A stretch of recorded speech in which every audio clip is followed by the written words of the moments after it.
오늘 봉독해드린 말씀 가지고 한 가지 부족한 것, 이런 제목으로 함께 은혜 나누기로 원합니다. 오늘 본문에 참 대단한 청년이 등장합니다. 스펙으로 놓고 보면 성공한 인생의 상징과 같은 인물이며 신랑감으로 치면 누구나 탐낼 수 있는 정말 최고의 신랑감이 등장을 합니다. 스펙을 잠깐 살펴보면 일단 나이는 젊은 청년입니다. 한참의 때이죠. 오늘 본문에 청년이라 소개하진 않지만 같은 사건을 기록한 마태복음 19장 20절에 보면 예수에게 찾아온 이 사람은 청년이다, 그렇게 소개하고 있습니다. 또 누가복음 18장 18절에는 이 청년의 직업은 관리라 그럽니다. 일찍 관리로 출세한 사회 엘리트 계층이라는 거죠. 또 오늘 보면 22절에 보면 재물이 많은 사람, 부자였다 그럽니다. 여러분 생각해 보십시오. 나이가 젊습니다. 젊은 청춘인데 일찍 출세한 사람이고 거기에 재물이 많은 부자라 그럽니다. 누가 봐도 성공한 인생이고 신랑감으로 치면 누구나 탐낼 수 있는 그런 사람이라 그렇게 이야기할 수 있습니다. 근데 더 이 사람이 대단한 것은 어려서 일찍 출세한 사람의 단점이 뭐죠? 교만하죠. 겸손할 줄 모릅니다. 너무 일찍 출세하고 성공하면 겸손을 잘 모르는데 오늘 본문에 나오는 이 부자 청년은 예수님 앞에 나와 무릎 꿇을 줄 아는 굉장히 겸손함까지 겸비한 그런 청년입니다. 또 예수에게 와서 질문하는데 부자이며 젊은 사람으로서는 도저히 할 수 없는 영생에 관한 질문을 하죠. 선생님이 어떻게 하여 영생을 얻을 수 있습니까? 여러분, 목사에게 와서 질문을 하려면 적어도 이 정도 질문을 해야죠. 영생에 관한 질문. 그냥 어떤 분은 목사님, 제가 어떤 직업을 가졌으면 좋겠습니까? 무슨 사업을 하면 좋겠습니까? 이렇게 묻는 사람이 있는데 여러분, 그럴게 대답하려면 목사가 목회하지 말고 뭐 해야 되죠? 돗자리 깔아야 되죠.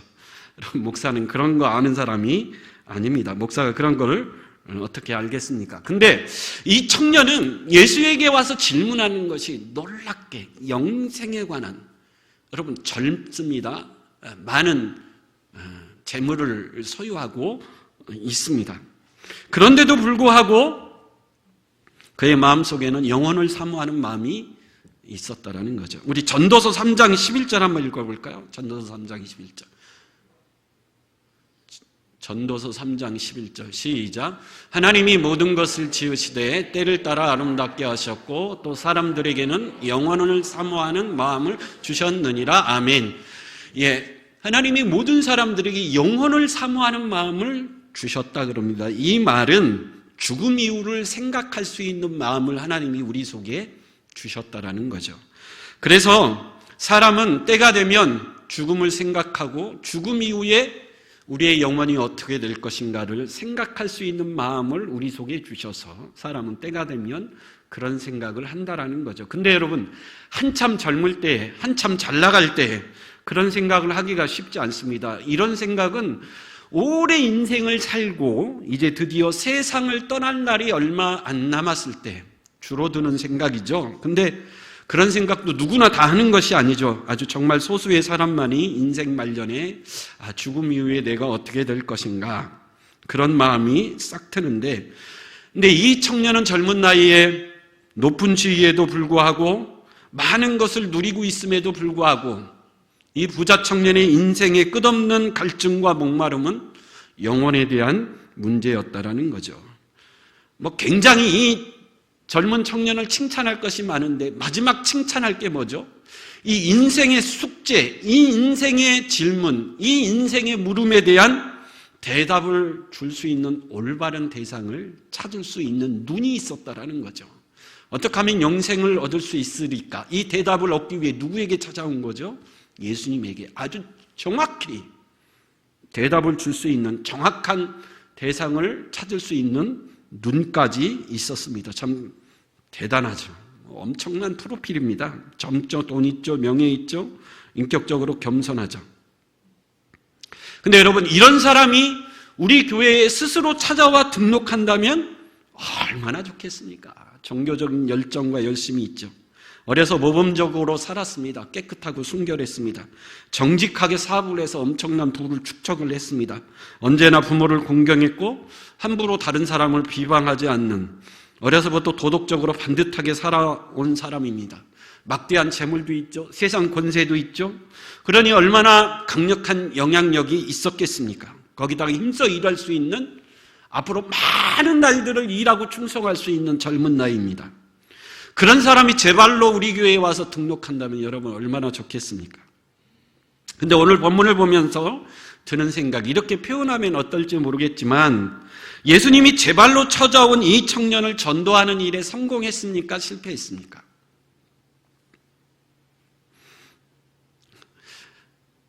여러분, 예수님이 제 발로 영성에 관해서 찾아온 이 청년을 예수님이 전도하는 일에 실패했을까요? 성공했을까요? 오늘 본문은 비극적인 결론으로 끝나고 있습니다. 22절에 보면 그 사람은 재물이 많은 고로 이 말씀을 인하여 슬픈 기색을 띠고 근심하며 뭐 했다 그래요? 떠나갔다. 그렇게 오늘 결론 짓고 있습니다. 슬픈 기색을 띠고 근심하며 돌아갔다라는 거죠. 왜냐하면 예수가 전한 복음을 거절했기 때문입니다. 그래, 여러분, 전도에 대해서 두려워할 게 없어요. 우리는 열심히 복음을 뭐하기만 하면 되죠? 전하기만 하면 돼요.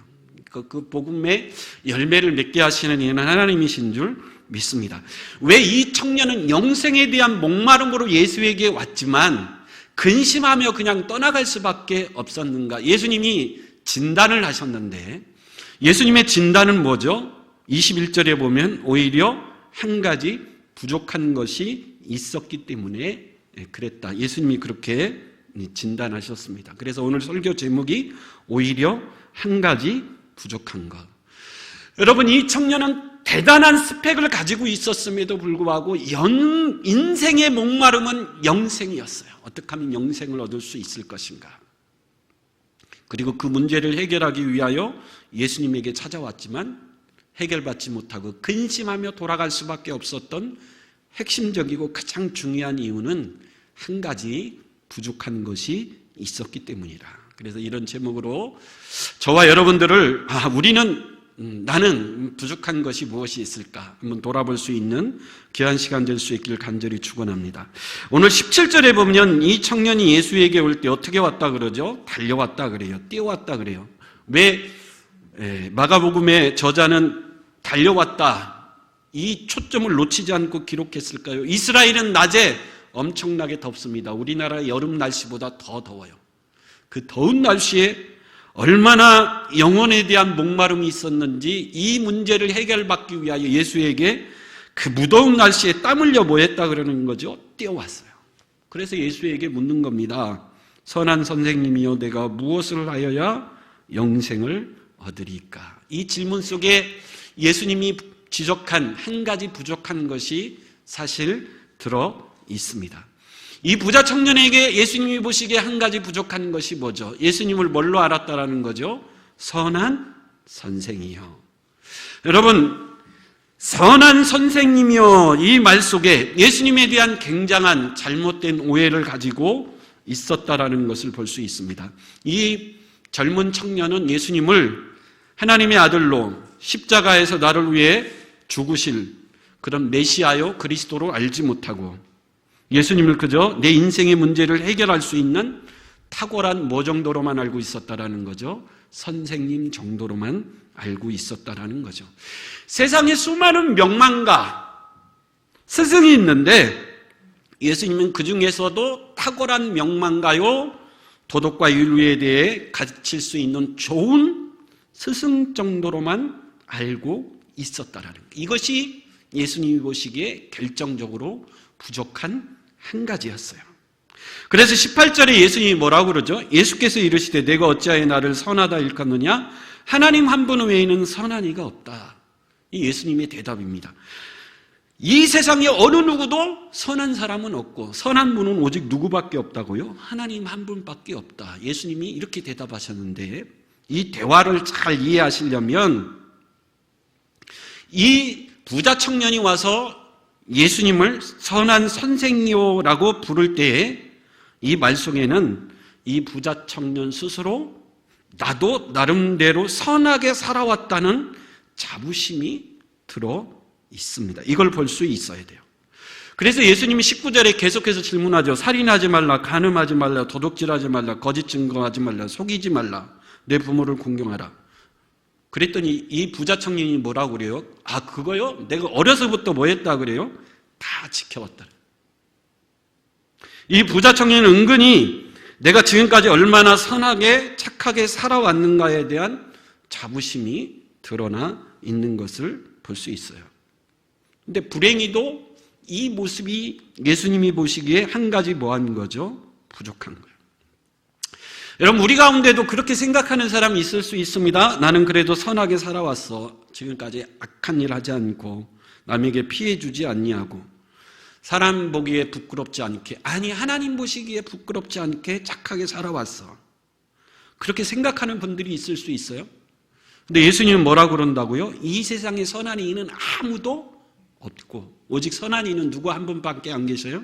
하나님 한 분밖에 없다. 이 말을 로마서 3장 10절에서 12절 이 말씀이라는 의미죠. 로마서 3장 10절에서 12절 같이 읽어보겠습니다. 시작. 기록된 바 의인은 없나니 하나도 없으며 깨닫는 자도 없고 하나님을 찾는 자도 없고 다 치우쳐 함께 무익하게 되고 선을 행하는 자는 없나니 하나도 없다.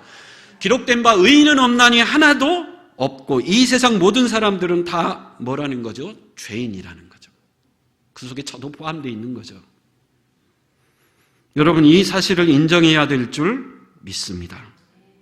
이 사실을 인정하지 못하면 사실 오늘 본문에 등장하는 이 부자와 똑같은 사람에 불과합니다.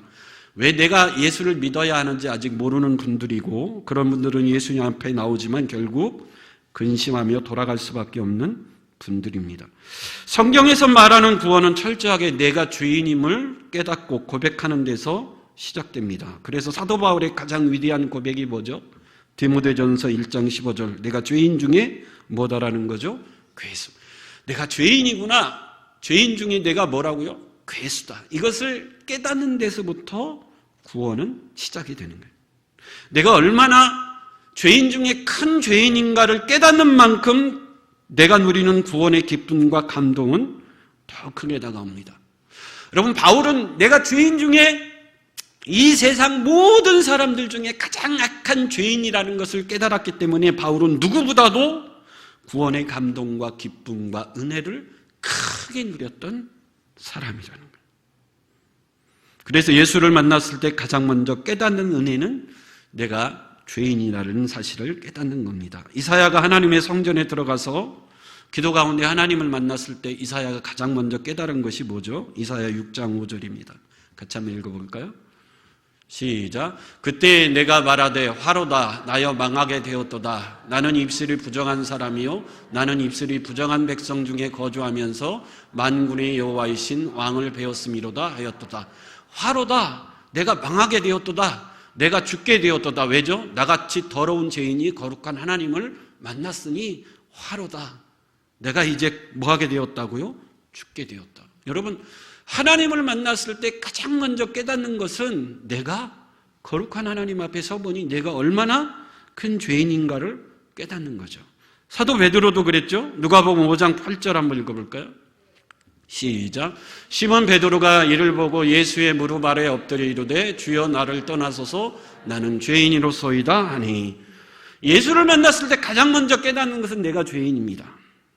그러자 누가복음 5장 10절에 예수께서 나를 따르라 이제 내가 사람 낚는 어부가 되리라. 그렇게 예수님이 베드로를 제자로 부르시는 그런 장면이죠.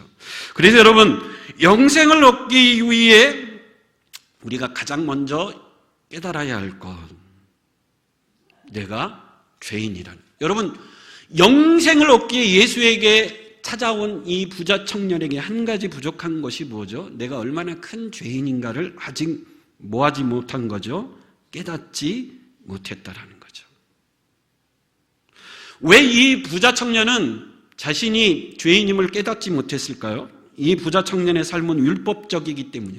율법적이라는 것은 율법을 철저히 지켜 행위로 구원 얻는 신앙, 그게 율법 신앙이라 그럽니다. 하나님 앞에 내가 구원받기 위해서 뭔가를 해야 구원받을 수 있다. 이걸 공로사상이라고도 해요. 근데 여러분, 내가 하나님 앞에 율법을 철저히 지키고 내가 뭔가 선한 일을 해서 그 공로를 통해 하나님 앞에 구원받을 수 있다. 이 부자 청년이 그렇게 믿고 살아왔는데, 그럼에도 불구하고 이 부자 청년은 스스로 뭔가 부족하다라는 것을 느꼈어요. 왜 그렇죠? 왜냐하면 해도 끝이 없는 일이기 때문에 그렇습니다. 종교개혁자 마틴 루터가 있었죠. 마틴 루터도 처음에는 행위로 구원받는다, 그렇게 생각했습니다. 그래서 오늘 본문에 나오는 이 청년처럼 마틴 루터도 하나님 앞에 나름 말씀을, 율법을 철저히 지켜 선하게 살려고 필사적으로 노력했던 사람이 마틴 루터입니다. 그러다가 죄를 지으면 어떻게 해야 되죠? 천주교는 고해성사가 있죠. 내가 죄를 지으면 누구에게 가서 자복합니까? 신부에게 가서 내 죄를 자복하면 신부가 듣고 내가 내 죄를 사했다. 그러면 이제 그 죄가 용서받는, 이제 고해성사라 그러죠. 근데 여러분, 신부가 죄를 지으면 누구 앞에 가서 고해성사하죠? 성도들이 죄를 지으면 신부 앞에 가서 고해성사하는데, 신부가 죄를 지으면 담당 신부가 또 따로 있습니다. 그 담당 신부 앞에 가서 고해성사를 하는 거죠. 마틴 루터가 하나님 앞에 철저하게 말씀을 지켜 순종하며 깨끗하게 살려고 노력했는데, 살다 보면 죄를 많이 짓지 않습니까? 그래서 담당 신부한테 가서 자신의 모든 죄를 고하는 거죠. 근데 마틴 루터의 담당 신부가 가만히 듣다 보니까 너무 시덥지 않은 죄를 고백하고 있는 거예요. 그래서 그 마틴 루터의 담당 신부가 스타우피스라는 신부였는데, 가서 어느 날은 6시간을 붙들고 고해성사를 했다고요. 자신이 지은 죄를. 근데 이 담당 신부님이 얼마나 나중에 화가 나고 짜증났냐면 마틴 루터에게 이렇게 얘기했다 그래요. 제발 죄다운 죄를 가지고 와라. 뭐 간통을 했든지 살인을 했든지 그런 죄를 가지고 와서 고해를 해야지. 시덥지 않은 죄를 가지고 6시간 동안 나를 이렇게 힘들게 하면 되겠니? 근데 여러분, 한 번만 오는 게 아니에요. 하루에도 몇 번씩 찾아가서 고해성사를 했다 그래요. 여러분 생각해 보시죠. 신부가 성당 안에 살면서 죄를 지으면 얼마나 큰 죄를 많이 짓겠습니까? 근데 마틴 루터는 하나님 앞에 정말 정결하게 살고 싶었는데 뭐가 문제죠? 예수님이 말씀하시기를 마음의 음욕을 품는 자마다 이미 간음하였느니라. 형제를 미워하는 자마다 살인한 자라. 행위로 지은 죄뿐만 아니라 마음으로 지은 죄까지도 가지고 가서 고해를 하다 보니까 하루에도 몇 번씩을 찾아가는 거예요. 고해성사하고 네 죄를 용서받았다. 그리고 돌아가는 중에도 마음에 무슨 마음이 생기는 거죠? 미워하는 마음, 질투하는 마음이 또 생기는 거죠. 그럼 2발자국 가다가 다시 또 뭐하러 가는 거죠? 고해하는 거죠. 그래서 나중에 이 담당 신부가 너무 짜증이 나서 막 호통을 쳤다고 합니다.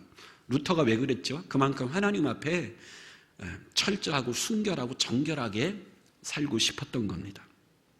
근데 결국 루터는 고해성사를 통해서 내 죄가 완전히 해결될 수 없구나.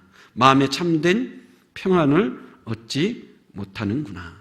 여러분, 우리의 죄는 내가 어떤 노력을 한다고 해서 해결될 수 있는 게 아니에요. 내가 막 혀를 깨무는 그런 막 그 결단을 가지고 율법을 잘 지켜야지, 하나님 앞에 정직하고 순결하게 살아야지, 그렇게 혀를 깨무는 결단을 가지고 열심히 노력해도 뭐는 해결할 수 없어요. 여러분, 마음의 죄까지는 다 해결할 수 없는 거예요. 그래서 성경은 선언하는 거죠. 의인은 없나니 하나도 없더라. 예수님 오늘 말씀에 선한 사람은 이 세상에 아무도 없어요. 선한 이는 오직 누구밖에 없어요? 하나님 한 분밖에 없다라는 것은 모든 사람들은 다 지옥 갈 수밖에 없는 뭐에 불과하다라는 거죠? 죄인에 불과하다. 그 죄를 어느 누구도 스스로 해결할 수 있는 능력을 가진 이도 아무도 없어요. 그럼 구원은 어떻게 받죠? 그래서 구원은 하나님이 우리에게 주시는 뭐라 그러죠? 선물이요 은혜라. 값없이 거저 주시는 선물이요 은혜라는 거예요. 우리 에베소서 2장 8절 9절입니다. 시작. 너희는 그 은혜에 의하여 믿음으로 말미암아 구원을 받았으니 이는 너희에게서 난 것이 아니요 하나님의 선물이라. 행위에서 난 것이 아니니 이는 누구든지 자랑하지 못하게 함이라. 그래서 우리의 구원은 하나님이 철저하게 우리에게 값없이 거저주시는 뭐여야 되죠? 은혜요 선물이라. 여러분, 예수님은 이 청년이 이것을 깨닫기를 원했는데 이것을 깨닫지 못하는 거예요. 그래서 예수님이 19절에 십계명을 얘기한 거죠. 살인, 간음, 도둑질하지 말라, 탐내지 말라, 거짓 증언하지 말라, 부모를 공경하라. 근데 이 청년이 엄청난 대답을 하는 거예요. 그거요? 내가 어려서부터 다 지켰습니다. 여러분, 예수님 앞에 정말 자신 있게 내가 어려서부터 하나님의 말씀을 철저히 지켰겠습니다. 이렇게 자신 있게 얘기할 수 있는 사람이 누가 있을까요? 저도 못합니다.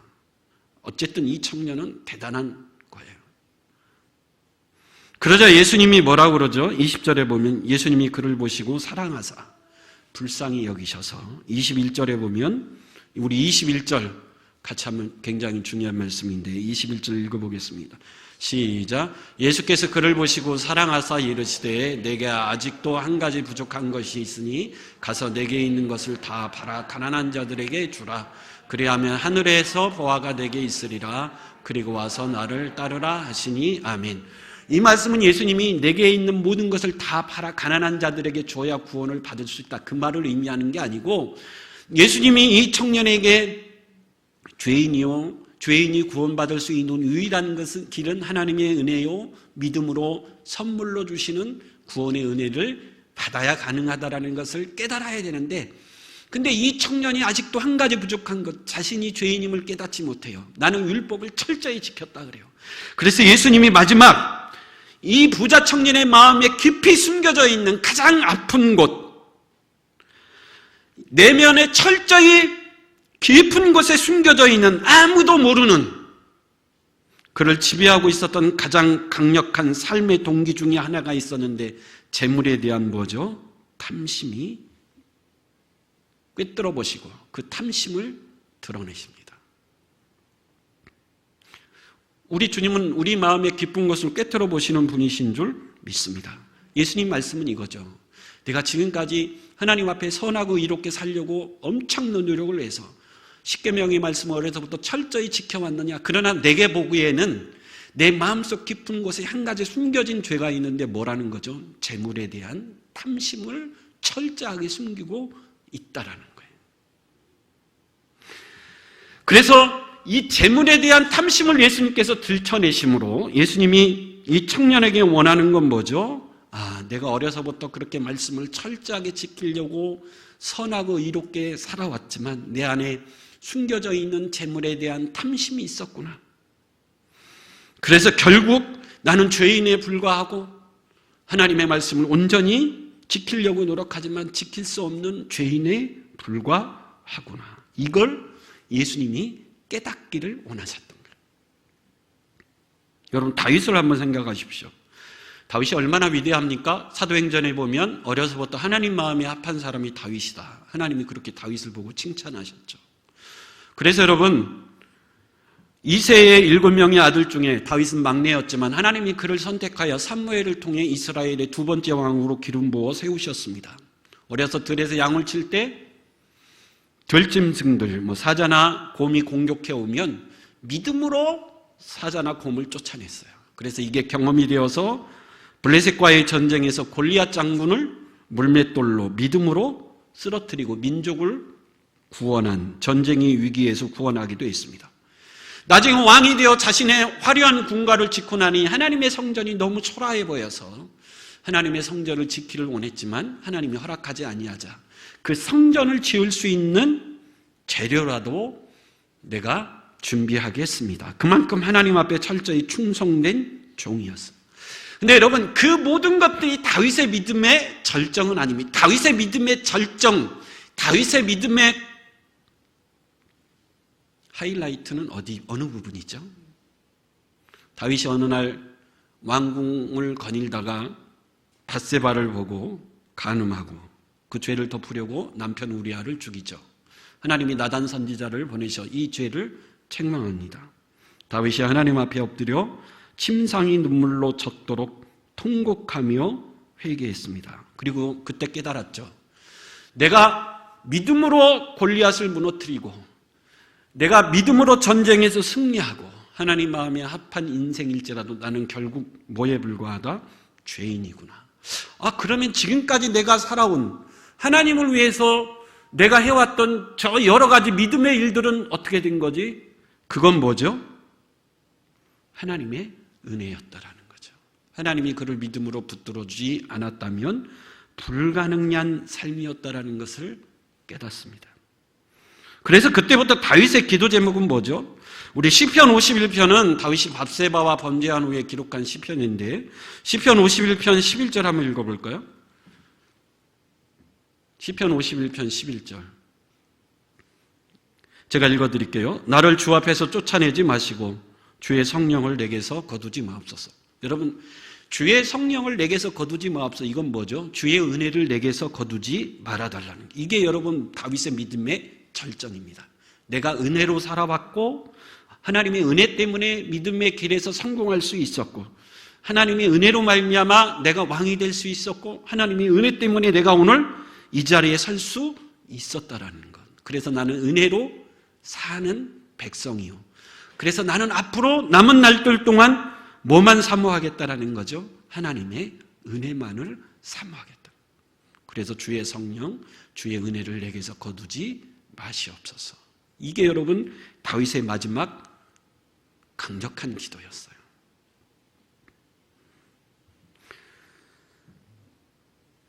믿음이 좋다, 믿음이 크다. 여러분 막 기도했더니 병이 낫고 귀신이 떠나가고 그런 사람을 가르쳐 믿음이 좋다, 믿음이 크다 그렇게 말할 수 있겠죠. 남들이 하지 못하는 헌신과 충성을 했을 때 그 사람의 믿음이 좋다, 크다 이야기할 수 있겠죠. 근데 성경에서 말하는 믿음이 좋다, 크다는 어떤 때 칭찬하십니까? 내가 얼마나 하나님 앞에 큰 죄인인가를 진심으로 깨달았을 때 비로소 그 사람의 믿음이 뭐하다 그래요? 좋다 그래요. 그 사람의 믿음이 뭐하다 그래요? 크다 그럽니다. 내가 하나님 앞에 얼마나 큰 죄인인가를 깨닫고 나 같은 죄인이 구원받을 수 있는 길이 없는데 그런 나를 구원하시기 위해서 하나님이 베푸신 사랑과 은혜, 십자가의 은혜 그걸 깨달았을 때 그의 믿음이 뭐다 그러죠? 크다 그러는 그의 믿음이 좋다라는 하나님은 그런 믿음의 사람을 기뻐하시는 줄 믿습니다. 그래서 누구든지 이런 과정을 거쳐야 돼요. 사도 바울도 거쳤죠. 사도 바울도 내가 죄인 중에 괴수라 로마서 7장 24절 한번 사도 바울의 외침을 한번 들어볼까요? 로마서 7장 24절 시작. 오라 나는 공고한 사람이로다. 이 사망의 몸에서 누가 나를 건져내랴. 사도 바울도 똑같은 과정을 거칩니다. 내가 죄인 중에 괴수인데 이 사망의 몸에서 누가 나를 건져낼 수 있겠는가? 근데 25절 읽어볼까요? 시작. 우리 주 예수 그리스도로 말미암아 하나님 앞에 감사한다. 그런 절망 가운데 바울은 감사했습니다. 왜? 구원의 길이 보이거든요. 누구를 통해? 주 예수로 말미암아 구원받을 수 있는 그 길이 보였다라는 거예요. 그리고 로마서 8장 1절 한번 읽어볼까요? 시작. 그러므로 이제 이 그리스도 예수 안에 있는 자에게는 결코 정죄함이 없나니 이는 그리스도 예수 안에 있는 생명의 성령의 법이 죄와 사망의 범에서 너를 해방하였습니다. 예, 나는 죄인 중에 괴수라 그 절망과 탄식 가운데 구원받을 수 있는 길이 보여요. 뭘 통해서요? 예수 그리스도를 통해서 죄와 사망의 법에서 생명과 성령의 법으로 바뀌는 그 생명의 길이 보이는 거죠. 그래서 예수 그리스도로 말미암아 내가 하나님 앞에 뭐 한다 그러죠? 감사한다. 여러분 우리 모두가 다 이런 과정을 거쳐야 될 줄 믿습니다. 오늘 예수님이 이 청년에게 바라는 것은 이거죠. 내가 얼마나 큰 죄인인가. 내가 죄인 중에 괴수고 이 사망의 몸에서 누가 나를 건져내랴. 그 깊은 절망과 탄식이 있어야 되는데 그게 뭐하다라는 거죠? 없다라는 거죠. 이것이 이 젊은 부자 청년에게 예수님이 보시기에 한 가지 부족한 것이었습니다.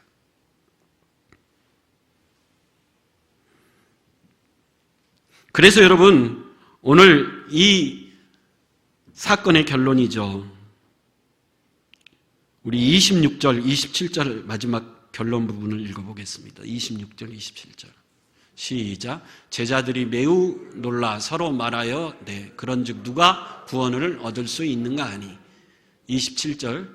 예수께서 그들을 보시며 이르시되 사람으로서는 할 수 없으되 하나님으로서는 그렇지 아니하니 하나님으로서는 다 하실 수 있느니라. 아멘. 여러분, 부자는 구원받기가 어렵다 그래요. 낙타가 바늘기보다 더 들어가는 것이 어렵다고. 이 말이 유대인들에게는 충격입니다. 왜 그렇죠?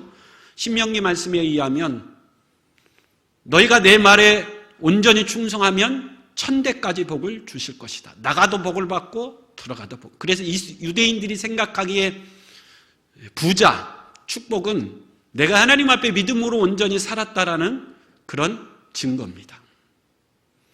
그래서 부자가 되었다라는 것은 하나님의 축복이요, 하나님 앞에 믿음으로 잘 살았다라는 내 믿음의 증거가 부예요. 그래서 그 축복으로 말미암아 하나님 앞에 소나 양이나 아주 값진 것으로 하나님 앞에 제사 드릴 수 있고 가난한 이웃을 도울 수 있어 누구보다도 쉽게 구원받을 수 있다라고 생각했는데 예수님이 말씀하시죠. 아니다. 부자가 천국에 들어가는 것이 낙타가 바늘기로 들어가는 것보다 힘들다. 가난한 사람은요, 두말할 것도 없이 더 힘들죠. 그래서 제자들이 깜짝 놀라서 묻는 거예요. 아니, 그러면 도대체 예수님, 누가 구원을 받을 수 있습니까? 부자도 못 가고 가난한 사람도 못 가고 누가 갑니까? 그랬더니 예수님이 뭐라고 그러죠? 사람으로는 할 수 없어도 누구는 할 수 있어요? 하나님으로는 다 할 수 있다라는. 그래서 여러분, 우리가 참된 하나님의 구원받은 백성이 되기 위해서 가장 필요한 것, 한 가지 필요한 것은 내가 하나님 앞에 섰을 때 얼마나 철저한 죄인인가를 깨닫고 탄식할 수 있어야 돼요. 그 탄식 가운데 하나님이 베푸신 구원의 한 줄기 빛이 보이는 거죠. 예수 그리스도를 통해 은혜요 선물로 주시는 그 구원의 한 줄기 빛을 보면서 주님 앞에 겸손히 나아가야 되는 저와 여러분들이 돼야 될 줄 믿습니다. 그것이 하나님이 은혜로 구원하신 택한 백성들의 특징인 줄 믿습니다.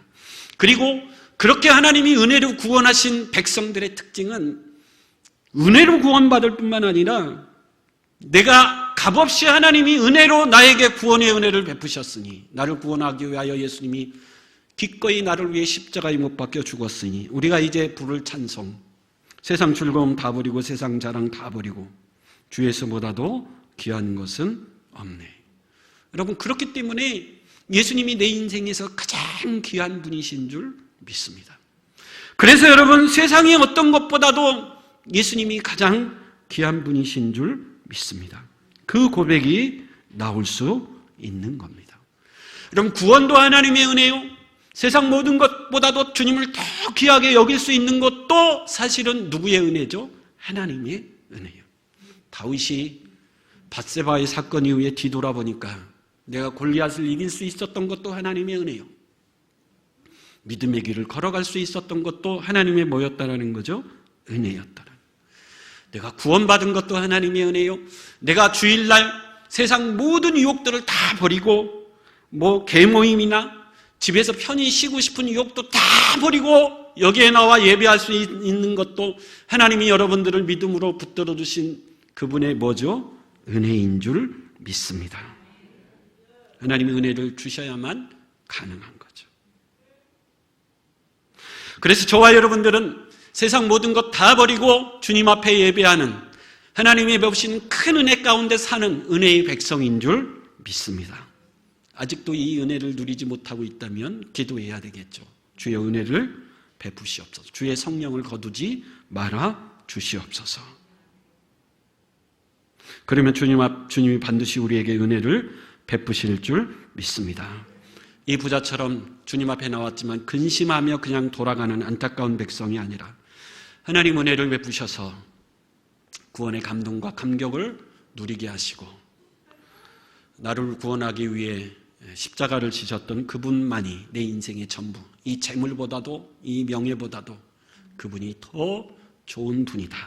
그분만을 위해 살겠고 그분만을 위해 헌신하며 충성하겠노라. 여기까지 은혜를 베풀어 주셔서 믿음으로 한평생 승리하며 살아갈 수 있는 저와 여러분들이 될 수 있길 간절히 축원합니다. 아멘. 예,